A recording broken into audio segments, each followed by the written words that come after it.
स्वामीवाणी भाग 26. आपले स्वामी बोलतात, अरे तुला समजत नाही का? जा, काळी तीळ आणि साखर घेऊन ये जा. काळजी नको करू, त्याच्या केसाला धक्का नाही लागणार. स्वामी लीला. काशी क्षेत्रामध्ये एक ब्राह्मण जोडपं राहत होते. ते दत्तप्रभूंची मनोभावे सेवा करत, परंतु दुर्दैवाने त्यांना मुलबाळ नव्हते. त्यांनी भरपूर दत्त महाराजांची उपासना केली, जप केलं, व्रत केलं, आणि शेवटी त्याची उपासना फळाला आली. स्वामी भक्त हो, त्यांना मुलगा झाला. दत्त स्वामीचा प्रसाद म्हणून त्याचे नाव दत्तात्रेय ठेवले. मुलगा मोठा होऊ लागला आणि बोलता बोलता 10 वर्षांचा झाला. असो, ब्राह्मण स्वतः उत्तम ज्योतिषी होते. ज्योतिषशास्त्रावर त्यांचा खूप विश्वास होता. त्यांनी त्या मुलाची पत्रिका बघितली तर त्यात त्यांना धक्काच बसला, कारण पत्रिकेत मुलाचे आयुमर्यादा अवघी 14 वर्षांचे होते. काय करावे त्यास सुचत नव्हते. त्यांनी पत्रिकेतील समस्या तेथील एका सत्पुरुषास सांगितली. तेव्हा त्या सत्पुरुषांनी त्यास सांगितले की अक्कलकोट येथे प्रत्यक्ष दत्त महाराज स्वामींच्या स्वरूपात अवतरित झालेले आहे. स्वामींनी असंख्य भक्तांचा उद्धार केला आहे. आपण तेथे जाऊन सेवा करा. स्वामी कृपेने नक्कीच मृत्यूयोग टळेल. स्वामी भक्त हो, सत्पुरुषाची ही वाणी ऐकताच ते ब्राह्मण जोडपं मुलाला घेऊन मजल दरमजल करत अक्कलकोटमध्ये येतात. अक्कलकोट नगरीत आल्यानंतर स्वामींचे दर्शन घेतात. स्वामींची दिव्य मूर्ती बघून ते भारावून जातात. त्या उभयतांचे हृदय आनंदाने भरून येते. स्वामींच्या सानिध्यात आल्यावर उभयतांच आपण एका दिव्य शक्तीच्या कवचकुंडलात सुरक्षित आहोत हा विश्वास जागृत झाल्यासारखे वाटते. आणि म्हणून ते असे ठरवितात की आपण येथे काही दिवस राहून स्वामींची सेवा करूया. स्वामी भक्त हो, ब्राह्मण जोडपं तेथे काही दिवस राहिले. अत्यंत मनोभावे स्वामींच्या दरबारात दिसेल ती सेवा करू लागले. पण एके दिवशी स्वामी दरबारात सेवा करत असताना अचानक मुलाला अशक्त वाटू लागले.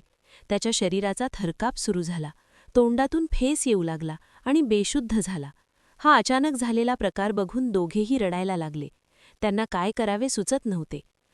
ब्राह्मणबुवांनी स्वामींना अडवले.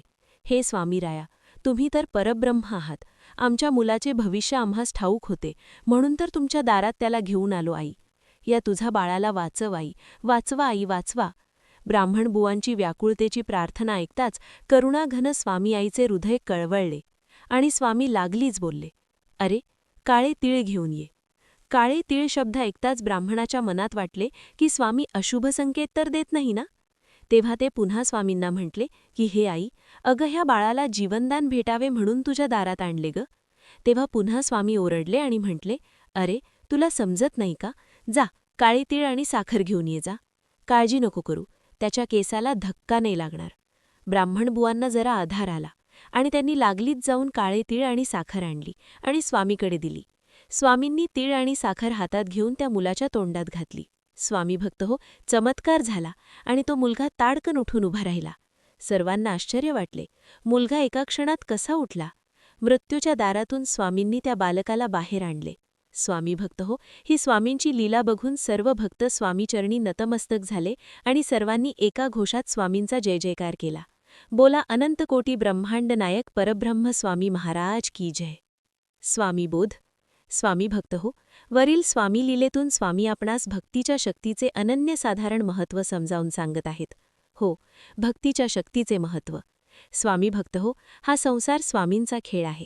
यात स्वामींनी असंख्य शास्त्र निर्माण केली आहे, जसे ज्योतिषशास्त्र, वास्तुशास्त्र व आजच्या विज्ञानातील असंख्य शोध. स्वामी भक्त हो, याचे मानवी जीवनावर परिणाम होतात, पण कधी? जेव्हा तो यांत्रिकी जीवन जगत असतो तेव्हा. त्यात प्रेमाचा, विश्वासाचा अभाव असतो तेव्हा. स्वामी भक्त हो, आपण यंत्र नाही. यंत्र तर शरीर आहे. आपण तर ह्या यंत्राला चालविणारे स्वामींचे अंश आहोत, बाळ आहोत. आणि आपली शक्ती आहे स्वामी भक्ती, अनन्य स्वामी भक्ती. स्वामींवरील बिशर्त दिव्य प्रेम, स्वामींवरील अतूट विश्वास. स्वामी भक्त हो, वरील लीलेतून स्वामी आपणास हेच सांगण्याचा प्रयत्न करत आहेत की त्या बालकावर आलेला मृत्यूयोग पण थांबवला गेला, तो फक्त ब्राह्मण जोडप्याच्या स्वामीभक्तीच्या शक्तीच्या जोरावर.